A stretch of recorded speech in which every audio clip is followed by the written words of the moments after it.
I'm Jup. I'm from northeast Thailand.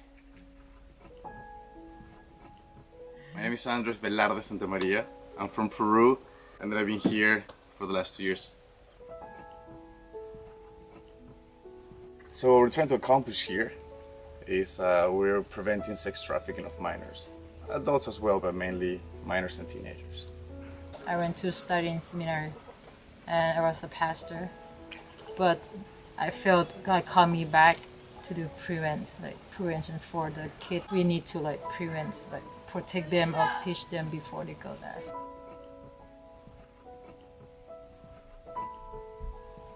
Well, we're preventing sex trafficking through various programs. One of the most important ones right now is the residential program. So we house kids and teenagers of being a high risk to be trafficked. So right now we have 5 kids with us, which are our child. And we have 4 students in university in Bangkok. So total we have 9 kids.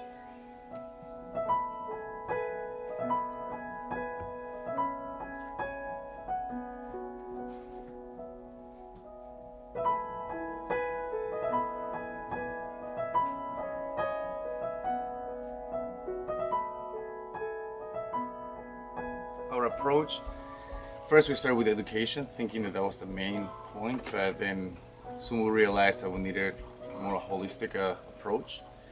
And then we start adding different programs that will guide us towards the goal of preventing. Here we raise chickens, fish, catfish and tilapia.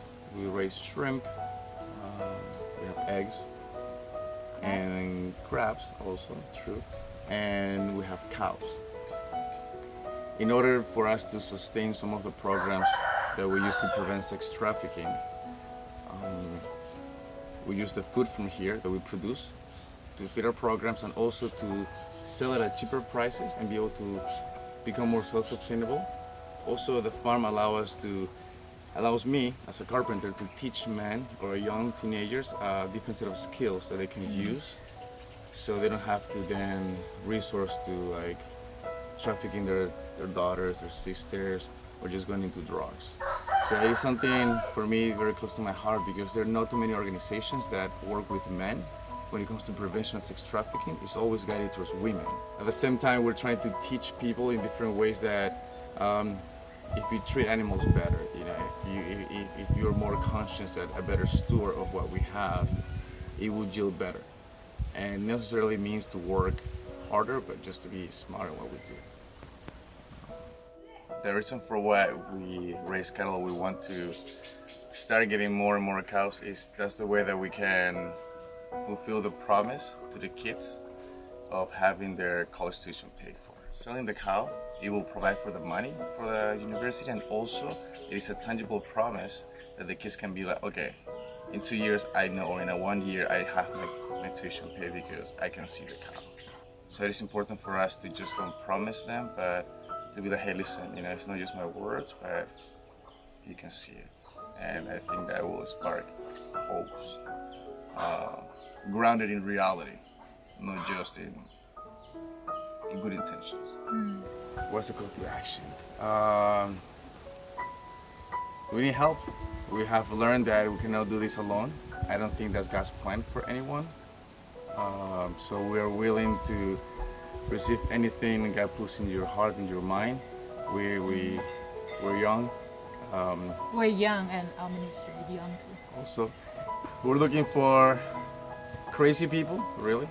We're looking for people that are willing to invest in people here that not needs a handout, but needs a hands up.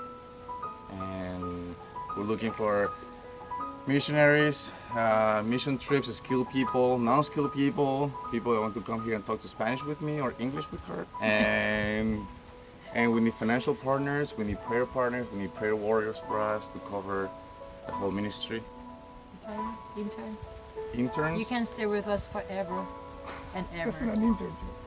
Okay. But anyways. And after intern to be family together. True. So, whatever you got. Yeah, our organization name, Love Your Neighbor Asia. And the website is www.loveyourneighbor.asia.com. No? No, but Dot Asia, that's it? yeah, that's what's so cool. I'm a farmer, okay? I'm a farmer. It's- Okay. Okay, our website is